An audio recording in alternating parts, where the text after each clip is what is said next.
Hey guys, YoungBloodFantasy92 here, and today I will do a list of the top 5 Beatles albums in my opinion. And remember, this is only my opinion, so if you have differing opinions on this, you can have different opinions, you're reserved your opinion, but I don't want to see you throwing a fit or making a big deal out of it because this is my opinion on this list. So, now that we got that out of the way, let's move on. Now, the top 5 Beatles albums in my opinion are, well, we'll start at number 5. Number 5 would have to be the White Album. Now, it has 90 plus minutes worth of Beatles recordings on there. That's a plus and a minus. The plus is they have a lot of good songs on there. First 4 songs on the first side of it are Epic Win. I mean, I don't even have to tell you because they're just that good. Okay, fine, I'll tell you. Back in the USSR, Dear Prudence, Glass Onion, Obla-di Obla-da. There, I said it. And they have a lot of good songs too, with George Harrison, George Harrison writing his own songs while My Guitar Gently Weeps. Ringo writing his own songs, Don't Pass Me By. Ringo singing, The End. John Lennon, his own songs, Julia. Paul McCartney's own songs, I Will, Why Don't We Do It in the Road, blah, blah, blah, blah. But what I don't get about this album, what I really don't like about it is the fracturedness of the album.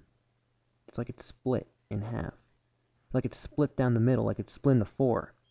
Because I don't notice any unity in the album. I mean, I think there are times in the album where someone got self-indulgent, and like John, for instance, as my friend would put it, he breathed through the Yoko bag and made a bunch of songs that I don't want to listen to. I mean, I wouldn't bother listening to it. Like Revolution 9 would be a prime example. And besides, there was a lot of tension going around. Their engineer Jeff Emmerich left on them. Ringo left for 2 weeks. All this crap happened. John noticing Paul writing his own songs, Paul noticing John writing his own songs, etc., etc. I mean, it was just a bit fractious and a bit fractured in the center. But other than that, it's alright.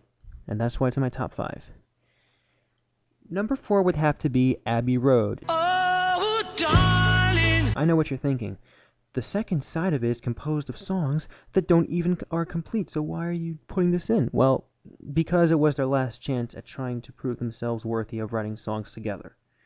And to tell you the truth, it epically owned. The first 10 songs on there, again, stuff from Ringo, Octopus's Garden, stuff from George Harrison, Here Comes the Sun, Something was in top 10.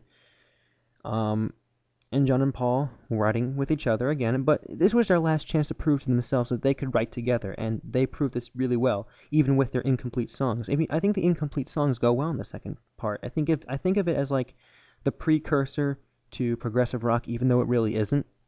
I don't know, that's just what I think. But I even liked their policy of don't get rid of any Beatles recordings, don't trash them. I liked at the end they added the 23-second Her Majesty. I mean, if they worked on the song, it would have been great. But it just goes to show you how fractured the band was at that point. But also goes to show that they made great songs, even 9 years later when they were still in the dregs of their popularity. Number 3 would have to be Rubber Soul. Now, Rubber Soul, I think it was adopted from Bob Dylan's Highway 61 Revisited, but Rubber Soul was their first innovative album, as in they accompanied the sitar, well, thanks to George Harrison, of course, first accompaniment of sitar in Western music, Norwegian wood. It's really great. In fact, this is the first album in my list that shows the unity of the album, as I mentioned earlier. It shows like a unity of all 4 of them. They're all working together under Brian Epstein, of course. They're all working together. They're making their own songs. John and Paul is making his own songs. Ringo singing What Goes On, all that good stuff. George Harrison with his Think For Yourself and If I Needed Someone. Those are great songs. And the whole thing is great. Especially In My Life. In My Life is an awesome song, and it's probably my favorite song from Rubber Soul, although everyone else says that, but yeah, it's my favorite song from Rubber Soul. And that's why it's in number 3. Number 2 is Sgt. Pepper's Lonely Hearts Club Band. Yes, the first concept album in existence. Released in 1967, it became a summer hit. I think of it as one of the first 1967 albums that displayed innovation and displayed, a form of, awesomeness there. I mean, granted, 13 songs, it wasn't their policy because they always had to make 14, but I mean, I liked how they pretended to be a live band in which They are still around touring as Sgt. Pepper's Lonely Hearts Club Band, not the Beatles. It's pretty cool. And I also like Lucy in the Sky with Diamonds with John Lennon's experimentation with that and his lyrics and stuff. That's the best song from the album, by the way, Lucy in the Sky with Diamonds. And George Harrison's very psychedelic Within You Without You.